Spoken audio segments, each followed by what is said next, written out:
What's going on, everyone? Owen here from Honesty Fishing Adventures, and today I wanted to take the time to talk about some channel updates that I have coming up, the PA Wild Trout Chronicles, and much more. First thing I want to mention is that college right now is absolutely killing my editing time, as well as my fishing time out in the water, which has sucked, but hey, you gotta do what you gotta do to get good grades. But I'm still gonna try and upload small, shorter videos every other week, possibly, because I barely have any time to do anything other than school, which sucks.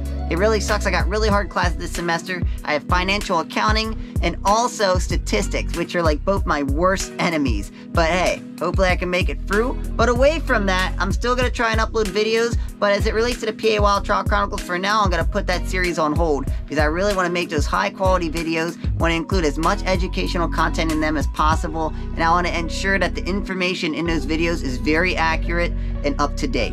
But yeah, guys, I'm definitely going to still make my videos high quality. I'm going to still include the really good edits and try to do as best as I can with just a GoPro Hero 9. I'm really thinking of investing in a drone. I think it would be a really cool investment until I, crash it or something like that. But I guess that's what insurance is for. So I guess I'll just buy, well, actually it's warranty, not insurance. That would be cool if there was like some lifetime insurance I could buy for it. But anyways, I'm getting off topic.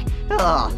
But once this college semester is over, I'm going to get right back to uploading PA Wild Trout Chronicles episodes. You should really enjoy them. And also, I wanted to thank everybody. I know I've said this about a quadrillion times, but I am truly thankful for everybody that signed the Migratory Wild Trout petition.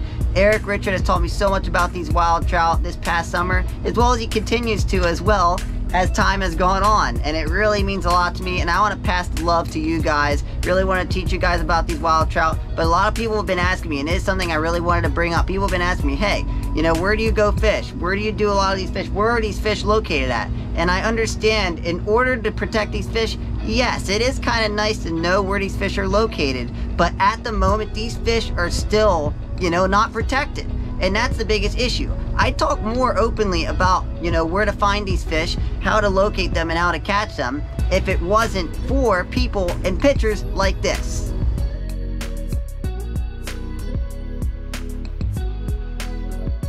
The crazy part is a lot of people have been contacting me, telling me that these fish are not being targeted by other people. Nobody's killing them. There's no proof that shows that people are killing them. That's not raw proof that people are not killing and targeting these fish. This is the exact reason why the PA Wild Trout Chronicles was created and why Eric Richard reached out to me and wanted me to talk about these fish. I understand a lot of people want to target these wild fish since I've been talking about them, and I'm so glad that you're really interested in these fish.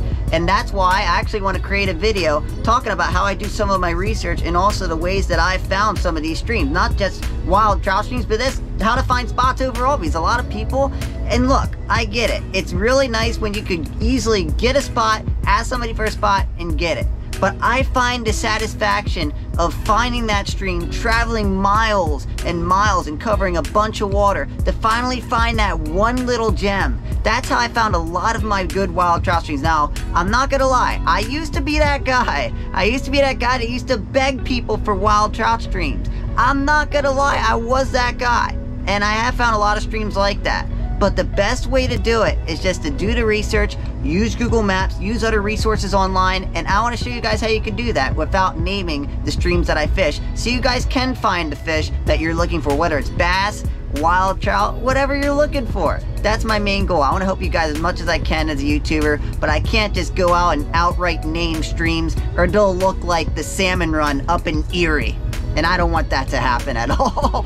But anyways, I definitely want to get a video like that up in maybe the next 2 or 3 weeks. I'm hoping to get a video up like that. I have not edited this video yet. I haven't thought about what I'm going to include in the video. I know Google Maps is definitely going to be included, but that's one of the main things that I use to find good trout streams. And one of the main things that I do is I'll just tag random spots on Google Maps. If I drive over a creek while I'm going to another creek that I already know and it looks fishy, I tag it, and when I'm driving back home, I'll literally stop at that creek and just start fishing. If I catch trout, great. If I don't catch trout, wah, that's kind of how I judge it by. But also, there's other resources that you can use other than Google Maps, like places online where you can find a little bit of research on these streams and people that have fished them.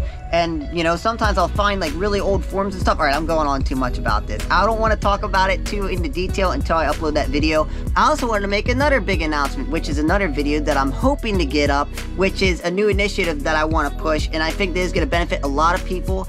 And I'll hint at this. I don't want to give too much away, but the whole end key, like I guess end key, or the whole main goal rather, is going to be to help gain more access to private land.